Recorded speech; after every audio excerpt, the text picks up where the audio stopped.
wanted to make a video but I had no idea what to make, so I came up with a random phrase, "You can't do that." Decided to Google it, and turns out there's a bunch of stuff called "You Can't Do That." There's a song by the Beatles. There's a kids television series, which is actually pretty interesting to look into.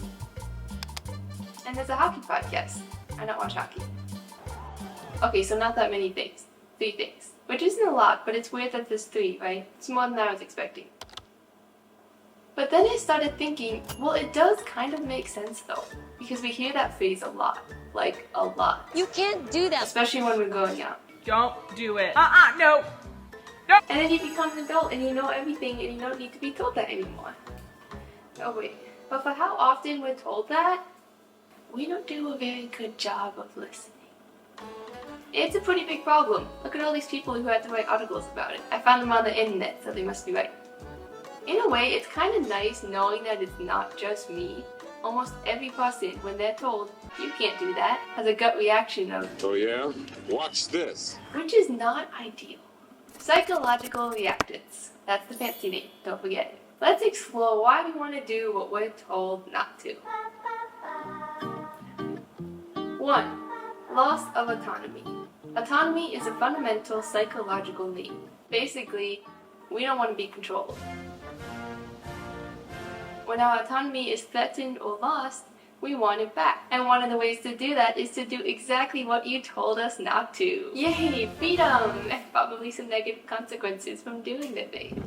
Take toddlers for an example. If you tell a toddler, "Don't touch the stove," all you've done is given them a great idea of touching the stove.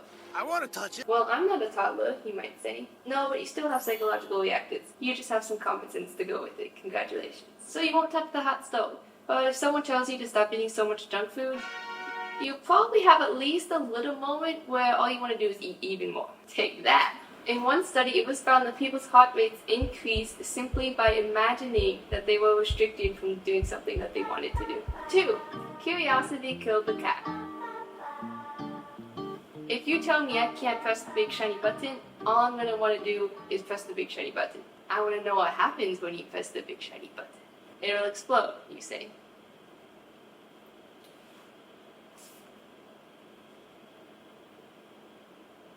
Will it look cool? Humans are notoriously curious creatures, to our own detriment a lot of times. So when you tell us you can't do that, we're immediately going to think, why? What happens if I do? I want to see it happen. And then you press the button. But don't worry, we're all logical, rational adults or teenagers, and we can control our curiosity when we should, when it really matters. Right? Now, you might be asking, why should I care? Excellent question. Here's some useful things you can take away from the video. Tell your psychological reactance to knock it off. So we've learned that we all have this instinct in us. Some of us are naturally better at taming it. These people can recognize when it's happening, take a step back, and make logical decisions. Some of us are less good at that. These people are lovingly called stubborn, pig-headed, stiff-necked, headstrong. Typically, this is not something everyone is jumping to improve because they're stubborn about being stubborn. But you should. Read a book or something. Take some deep breaths. And if you're not the problem, here are some things you could do to avoid psychological reactance in other people. 1. Use can and could instead of should and need to. 2. Ask what they think. Direct orders don't really work that well on most people, shockingly. 3. Tell them to read a book or something. I'm not an expert, find someone who is, like people on the internet.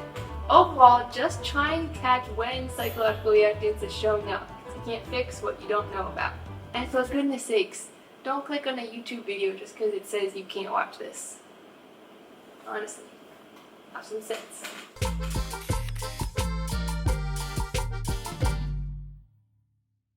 What's that? You wanted an extreme close-up of my face.